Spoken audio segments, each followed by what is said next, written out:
اب تم بتاؤ، یہ مخبر جو خبریں لے کر آئے ہیں کہ توشی خان بھی قریب ہے اور اس کے پاس رسد کی صورت میں بہت کچھ ہے، دوسرا لشکر جس کی کمانداری اولون کر رہی ہے اس کے پاس بھی رسد کا کافی سامان ہے، اور تیسرا لشکر جو صوبدائی کی کمانداری میں ہے اور جو سلطان کے تعاقب سے نکلا تھا اس کے پاس بھی رسد کے سامان کے ڈھیر۔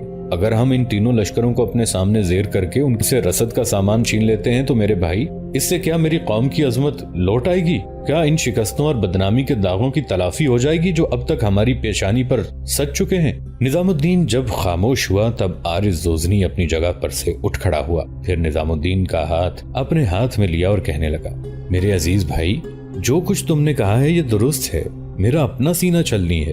جب میں مسلمانوں کو بے بسی کی حالت میں منگولوں کے آگے ادھر ادھر بھاگتے دیکھتا ہوں تو میں بھی بڑے بڑے فیصلے کرتا ہوں، لیکن تمہاری طرح ان پر عمل نہیں ہو سکتا۔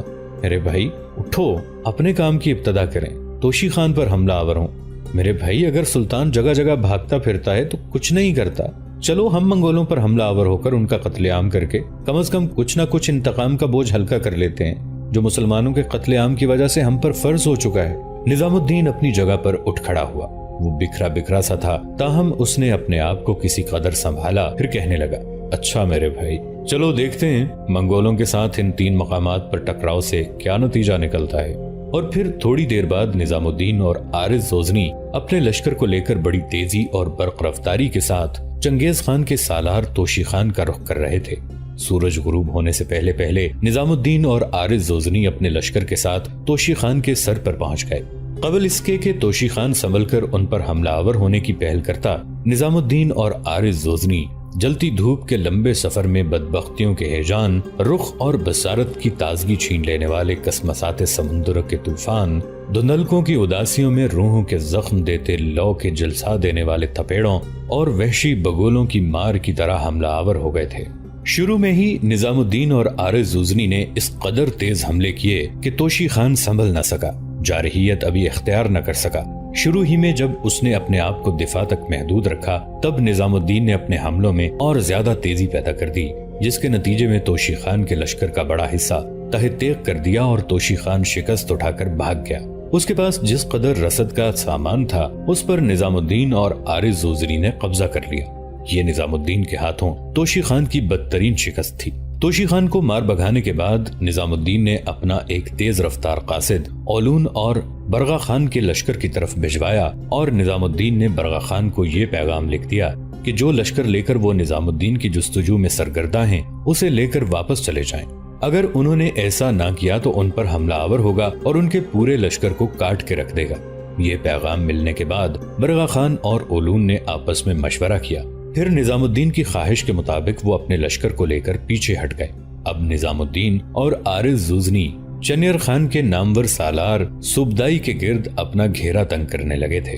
اپنے مخبروں کے ذریعے نظام الدین نے اپنے اطراف میں یہ خبریں پھیلا دیں کہ مسلمانوں کا ایک لشکر توشی خان پر حملہ آور ہو چکا ہے، دونوں لشکر بری طرح ایک دوسرے سے ٹکرا رہے ہیں۔ صوبدائی کو جب یہ خبر ملی تو اس نے فوراً اپنے رد عمل کا اظہار کیا۔ لشکر کو اس نے 2 حصوں میں تقسیم کیا۔ ایک حصے کو لے کر وہ بڑی تیزی اور برق رفتاری سے اس سمت بڑھا جہاں اسے بتایا گیا تھا کہ توشی خان ادھر ہے، جبکہ لشکر کے دوسرے حصے کو اس نے حکم دیا کہ وہ رسد اور ضروریات کا دوسرا سامان لے کر اس کے پیچھے توشی خان کی طرف آئے۔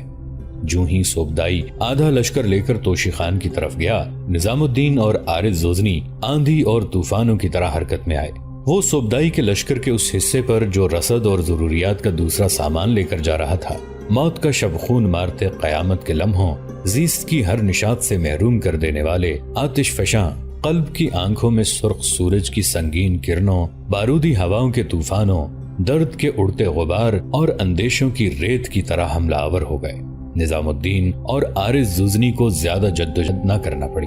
صوبدائی کے لشکر کے اس حصے کو انہوں نے تقریباً کاٹ کر رکھ دیا تھا، اور پھر جو سامان توشی خان سے ملا تھا اسے اور جو صوبدائی کے لشکر کو کاٹنے کے بعد رسد اور ضروریات کا سامان انہیں ملا تھا وہ سمیٹ کر وہ بڑی تیزی اور برق رفتاری کے ساتھ سلطان علاء الدین خوارزم شاہ کی طرف کوچ کر گئے۔ چنگیز خان کو جب خبر ہوئی کہ توشی خان کو بدترین شکست ہوئی ہے اور اس کے لشکر کے کافی بڑے حصے کو کاٹ دیا گیا ہے، اور یہ کہ صوبدائی کا لشکر بھی کاٹ کر اس کو رسد سے بھی محروم کر دیا گیا ہے، اور یہ کہ مسلمانوں کے حملوں سے خوفزدہ ہو کر برغا خان اور اولون بھی لوٹ آئے ہیں، تب چنگیز خان نے توشی خان، برغا خان، سوبدائی خان اور اولون کو اپنے پاس طلب کیا۔ اس وقت چنگیز خان اپنے بیٹوں کے ساتھ بیٹھا ہوا تھا۔ جب سب اس کے سامنے گئے تب سب سے پہلے چنگیز خان نے برغا خان اور اولون کی طرف دیکھا اور کہنے لگا، میں نے اندازہ لگا لیا ہے کہ نظام الدین پر قابو پانا، اسے پکڑنا یا گرفتار کرنا تمہارے بس کی بات نہیں ہے۔ یہ کام تم دونوں سے بہت اونچا ہے۔ یہ کام میں اپنے 2 سالاروں پیلگوش اور جائسی کے سپرد کرتا ہوں۔ برغا خان اور اولون، تم اس لشکر میں پیلگوش اور جائسی کے تحت کام کرو گے۔ اولون، اگر تم شامل نہ ہونا چاہو تو تمہاری مرضی ہے، اس لشکر میں شامل ہونے کے لیے تمہیں مجبور نہیں کیا جائے گا۔ اس پر اولون نے فوراً فیصلہ کیا اور کہنے لگی، خان اعظم، میں اس لشکر میں شامل ہوں گی، اس لیے کہ اپنے بھائی اریوش کا انتقام لینا مجھ پر فرض ہے۔ چنگیز خان مان گیا اور اسے اجازت دے دی کہ وہ اس لشکر میں شامل ہو سکتی ہے۔ برغا خان اور اولون سے فارغ ہونے کے بعد چنگیز خان نے توشی خان کی طرف دیکھا اور کہنے لگا، توشی، یہ بتاؤ تمہارا ٹکراؤ کس سے ہوا اور مسلمانوں کا وہ کون سا سالار تھا؟ جواب میں توشی خان بڑی بے بسی سے کہنے لگا، خان اعظم، مجھ پر حملہ آور ہونے والا نظام الدین تھا۔ وہ اچانک نمودار ہوا اور ایسا شدید حملہ کیا کہ میرے لشکری سنبھل نہ سکے، جس کی بنا پر ہمیں پسپائی اختیار کرنی پڑی۔ توشی کا جواب سن کر کچھ دیر تک چنگیز خان سوچتا رہا۔ اس کے بعد اس نے اپنے بڑے سالار سوبی کی طرف دیکھا اور کہنے لگا، سوبدائی، تمہارے ساتھ کیا معاملہ ہوا؟ تم نے جو فیصلہ کیا وہ دانشمندانہ نہیں تھا۔ تم نے اپنے لشکر کو 2 حصوں میں تقسیم کیوں کر دیا؟ میرے مخبر مجھے سب کچھ بتا چکے ہیں۔ تم آدھے لشکر کو رسد کے سامان کی حفاظت پر چھوڑ کر باقی آدھے کے ساتھ توشی خان کی مدد کے لیے پہنچے۔ یہ ساری خبریں میرے خیال میں علاؤالدین کے سالار نظام الدین نے پھیلائی تھیں۔ ان خبروں پر عمل کرتے ہوئے تم لشکر کو لے کر توشی خان کی طرف بڑھے اور تمہاری غیر موجودگی میں وہ تمہارے آدھے لشکر پر حملہ آور ہوا، اسے کاٹ کے رکھ دیا اور تمہارے پاس جس قدر رسد اور ضرورت کا سامان تھا وہ سب لے کر چلتا بنا۔ یہاں تک کہنے کے بعد چنگیز خان جب خاموش ہوا تب سوبدائی اپنی غلطی کو تسلیم کرتے ہوئے کہنے لگا، خان اعظم، آپ کا کہنا درست ہے۔ دراصل اس وقت یہ خبریں آئی تھیں کہ توشی خان پر مسلمانوں کے ایک لشکر نے حملہ کر دیا ہے تو میں اپنے حواس کھو بیٹھا۔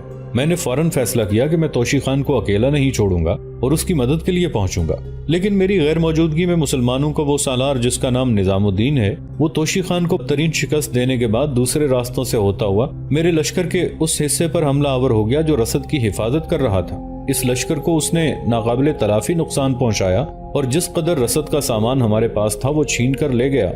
چنگیز خان تھوڑی دیر خاموش رہا، پھر کہنے لگا، جو ہوا سو ہوا۔ اب اس نظام الدین کے پیچھے میں جائسی اور پیل گوش کو لگاؤں گا اور ان کے لیے ایک خاصا بڑا لشکر مقرر کروں گا۔ اولون اور برغا خان بھی اس لشکر میں کام کریں گے۔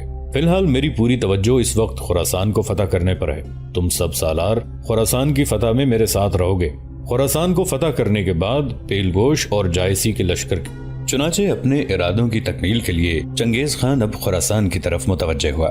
خراسان کی حالت اس وقت عجیب و غریب تھی، اس لیے کہ خراسان کے علاوہ دوسرے صوبوں کے عاملوں کو بھی سلطان نے اس وقت ایک اہم پیغام بھجوایا۔ جس وقت سلطان کو منگولوں کے مظالم کا علم ہوا تو اس نے کہلا بھیجا، چونکہ منگول ان شہروں اور قلعوں کے لوگوں کے ساتھ مزاحمت کرتے ہیں، بہت ظالمانہ سلوک کرتے ہیں، اس لیے جب تک کامیابی کا یقین نہ ہو سرداروں اور کمانداروں کو خامخواہ منگولوں کا مقابلہ کر کے موت کو دعوت نہیں دینی چاہیے۔ لوگ پہلے ہی منگولوں سے سخت مرعوب ہو رہے تھے۔ سلطان کے اس پیغام نے رہی سہی کمی بھی پوری کر دی۔ شہر اور قلعے بجلی کی رفتار سے فتح ہونا شروع ہو گئے۔ چنانچہ خراسان کے والی نے بھی ایسا ہی کیا۔ جب منگولوں کی آمد کی اطلاع موصول ہوئی تو اپنے خزانے سمیٹ کر خود کو پاک یزار کے قلعے میں پناہ گزین ہو گیا اور مرو میں ایک شخص کو اپنا جانشین مقرر کرتا گیا۔ اسی زمانے میں ایک ترکمان سالار بوکا نامی اپنے قبیلے کی مدد سے حملہ آور ہو کر خراسان کے مرکزی شہر مرو پر قبضہ کر لیا۔ بہت سے بھولے بھٹکے لشکری جن کا اس افراتفری میں کوئی پرسان حال نہ تھا اس کے جھنڈے تلے جمع ہو گئے۔ خراسان کا حاکم اور عامل جو اس وقت یاک یزار کے قلعے میں پناہ گزین تھا، کسی سلسلے میں خراسان کے اس قلعے کے پاس گزرا جس کا نام سالوک تھا، تو قلعے کے حاکم شمس الدین نے اس کی بڑی آؤ بھگت کی۔ ترک اور تاجک قبائل نے خراسان کے اس ملک کو اپنی وفاداری کا یقین دلا کر ہرات کی فتح پر اکسایا۔ ان لوگوں کے اس اجتماع سے وہ خود کو مضبوط سمجھنے لگ گیا اور سب سے پہلے مرو پر لشکر کشی کی۔ شہر کے قریب پہنچ کر دارا سرجان کے مقام پر پڑاؤ کیا۔ مرغری قبیلے کے جو لوگ خراسان کے والی کے چلے جانے کے بعد بوکا نامی سالار کے جھنڈے تلے جمع ہو رہے تھے، جب انہوں نے دیکھا کہ خراسان کا اصل والی واپس آ گیا ہے تو بوکا کو چھوڑ کر اس کے پاس چلے گئے، کیونکہ اب بوکا خراسان کے اصل والی کا مقابلہ نہیں کر سکتا تھا۔ اس لیے اس نے مقابلے کا ارادہ ترک کر دیا اور خود خراسان کے والی کے لشکر میں شامل ہو گیا۔ اب صورتحال یہ تھی کہ خراسان کے والی کی کمانداری میں 8000 لشکری جمع ہو گئے تھے اور اس نے ارادہ کر لیا تھا کہ وہ ہرگز منگولوں کے سامنے نہیں جھکے گا۔ لیکن مرو شہر کا شیخ الاسلام شمس الدین حارسی چونکہ خراسان کے والی سے ناراض تھا، اس لیے وہ چاہتا تھا کہ جو بھی ہو خراسان میں وہاں کے والی جس کا نام شرف الدین تھا اس کا اثر و رسوخ نہ ہونے پائے۔ چنانچہ ایک جمعے کے روز خطبے کے دوران اس کے منہ سے نکل گیا کہ ان لوگوں پر جو منگولوں کی مخالفت کرتے ہیں خدا کی لعنت ہو۔ یہ جملہ سن کر حاضرین بھڑک اٹھے۔ وہ ہنگامہ برپا ہوا کہ شیخ الاسلام کو جان کے لالے پڑ گئے۔ آخر اس نے گڑ گڑا کر معافی مانگی، جب کہیں عوام کا جوش دھیما پڑا۔ یہ خبر خراسان کے والی شرف الدین کو بھی پہنچ گئی۔ چنانچہ شیخ الاسلام کی طلبی دربار میں ہوئی۔ اس دوران شیخ الاسلام کا ایک خط پکڑا گیا۔ شیخ الاسلام شمس الدین حارسی نے اس خط میں ایک رشتہ دار جو سرخس کا قاضی تھا لکھا تھا کہ وہ منگولوں کو جو اس وقت سرخس فتح کر چکے تھے اس بات پر آمادہ کرے کہ وہ مرو پر حملہ آور ہو کر شہر کو فتح کر لیں۔ جب شمس الدین نے کہا کہ یہ خط اس نے نہیں لکھا اور اس کے انکار کرنے پر وہ خط اس کے سامنے پیش کیا گیا تو اس کے پاؤں تلے سے زمین نکل گئی۔ سخت شرمندہ ہوا، لیکن حالات ایسے تھے کہ شرف الدین معاملے کو طول نہیں دینا چاہتا تھا، اس لیے معاف کر دیا۔ مگر جو ہی شمس الدین دربار سے سر جھکائے نکلا، حاکم خراسان شرف الدین کے ملازموں میں سے ایک نے اس کا کام تمام کر دیا۔ چونکہ سرخس کا قاضی بھی اس افسوسناک حادثے کا ایک کردار تھا، اس لیے شرف الدین نے منگول سپاہ کے وہاں سے کوچ کر جانے کے بعد لشکر کا ایک حصہ اس غرض کے لیے روانہ کر دیا کہ وہ اہل سرخس کو پریشان کرے۔ اسی شرف الدین کے بعد جو خراسان کا حاکم مقرر ہوا تھا، نام جس کا بہاول ملک تھا اور جو ابھی تک یاک یزار کے قلعے میں چھپا بیٹھا تھا، جب اسے شرف الدین کی مہم جوئی کا علم ہوا تو منگول سرداروں کے پاس پیغام بھیجا کہ اگر وہ مرو کی فتح میں اس کی مدد کریں تو وہ بطور سالانہ خراج کے ہر منگول سپاہی کو کپڑوں کا ایک جوڑا دیا کرے گا۔ یہ شرط مان لی گئی اور منگولوں کے ایک لشکر کو اس کی کمان میں دے دیا گیا۔ جب وہ لشکر لے کر شہر ستانہ کے مقام پر پہنچا تو اس نے شرف الدین کو کہا، اس میں شبہ نہیں کہ اس سے پہلے ہمارے درمیان کسی غلط فہمی کی بنا پر شکرنجی پیدا ہو گئی تھی اور میں آپ سے دل گرفتہ سا تھا، لیکن اب حالات بالکل بدل گئے ہیں۔ میں اس رنجش کو بھول چکا ہوں، اس لیے میں آپ کو مشورہ دیتا ہوں کہ آپ منگولوں سے مقابلے کا خیال ترک کر کے اپنی جان اور اہل وطن کی جان بچا لیں۔ یہ بات تو اب کسی سے ڈھکی چھپی نہیں رہی کہ منگولوں کو شکست دینا ناممکن ہے۔ جب شرف الدین کو خط ملا تو گھبراہٹ میں اسے پسینہ آ گیا اور اس نے ارادہ کر لیا کہ بے فائدہ جان کھونے سے بہتر ہوگا کہ اظہار اطاعت کر کے اس عذاب سے پیچھا چھڑا لے۔ لیکن اراکین دربار اس پر رضامند نہ ہوئے اور انہوں نے بیک زبان کہا کہ وہ بغیر لڑے کسی حالت میں ہتھیار نہیں ڈالیں گے۔ اصل بات یہ تھی کہ اہل دربار کو اپنے ذرائع سے یہ معلوم ہو چکا تھا کہ بہاول ملک کی کمان میں منگول سپاہ کی تعداد بالکل معمولی ہے، اگر وہ جی کڑا کر کے میدان میں اتر پڑیں تو فتح ان کی ہوگی۔ اس پر بہاول ملک کے قاصدوں کو ایک ایک کر کے بلایا اور ان سے منگولوں کے لشکر کی تعداد کے بارے میں دریافت کیا۔ سب نے ایک ہی طرح کا جواب دیا اور منگول لشکر کی تعداد بہت زیادہ بتائی۔ چونکہ ان کا بیان خلاف واقعہ تھا، مقصد مسلمانوں نے مرو کو مروب کرنا تھا، اس لیے شرف الدین کے حکم سے قاصدوں کو قتل کر دیا گیا۔ مورخین مزید لکھتے ہیں چونکہ شرف الدین کو بہاول ملک کے ذلت آمیز پیغام کو لوگوں نے برافوختہ کر دیا تھا، نیز منگولوں کے ساتھ اس کی رفاقت اور ہم نوائی سے مسلمان سیخ پا ہو رہے تھے، اس لیے 25,000 کے لشکر کو حکم دیا کہ وہ سرخس پر چڑھائی کر کے بہاول ملک اور اس کے منگول ساتھیوں کو مار بھگائیں۔